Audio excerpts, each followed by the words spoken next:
وإلى أرواح أئمة المجتهدين وجميع المؤمنين والمؤمنات وعامة المسلمين والمسلمات الأحياء منهم والأموات، خاصة إلى روح سيدنا وسندنا وقطبنا وشيخنا سيدي مخدوم أشرف جهانگیر سمنانی قدس الله سره الشريف. اللهم ببركة هؤلاء المذكورين تمم مقاصد ديننا ودنيانا وأخرانا يا رب العالمين.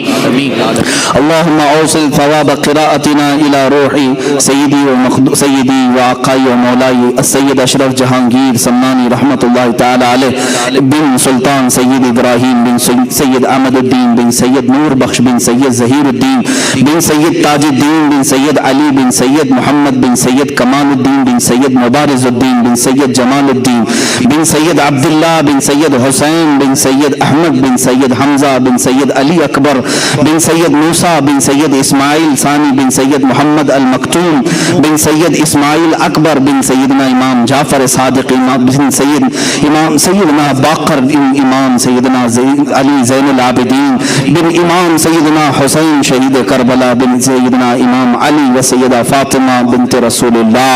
اللہم ببرکت هؤلاء المذکورین یسر امورنا وحسن مرادنا وقض حاجاتنا یا قاضی الحاجات. اللہم اشفی امراضنا وامراض المسلمین وارحم موتانا وموت المسلمین. الہ العالمین ستار علیہ